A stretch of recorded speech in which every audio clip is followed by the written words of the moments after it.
থেকে একটি লৌহফলকে লেখা এই অনন্য কাহিনীটি পড়েছিলাম।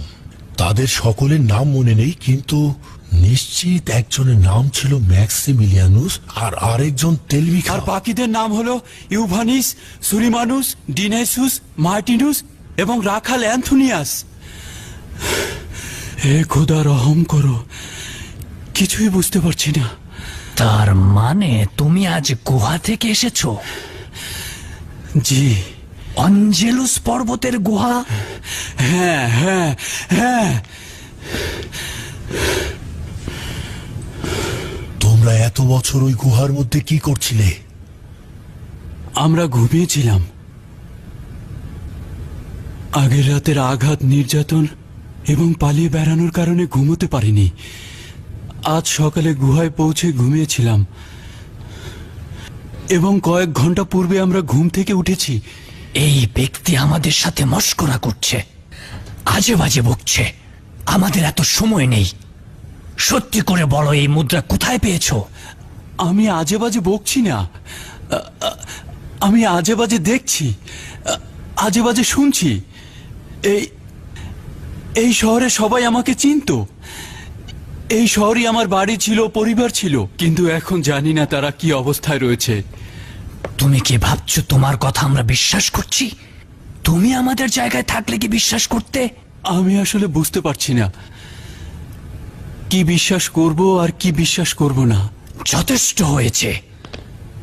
তুমি যে গুপ্তধন পেয়েছো তার খাজনা দেওয়ার ভয়ে আমাদের মিথ্যে বলছো। তুমি নিশ্চিত থাকো, আমরা সত্য আদায় করবই। ওকে নিয়ে যাও, আবার তোররা মারো, যেন গুপ্তধনের কথা স্বীকার করে।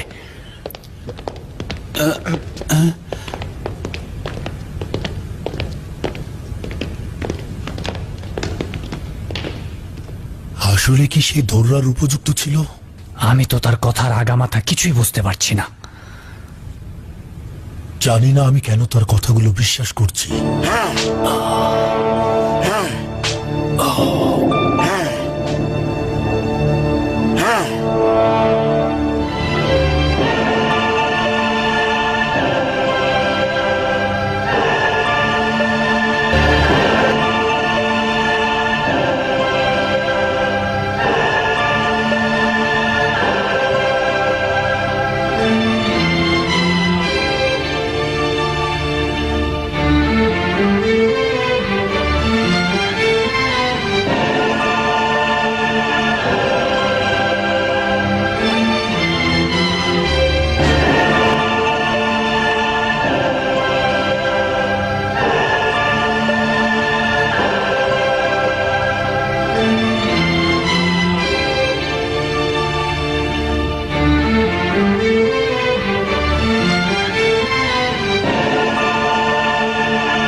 জানি না কেন ওর কথাগুলো আমার সত্য মনে হচ্ছে। জানি না কেন ওকে আমি বিশ্বাস করছি।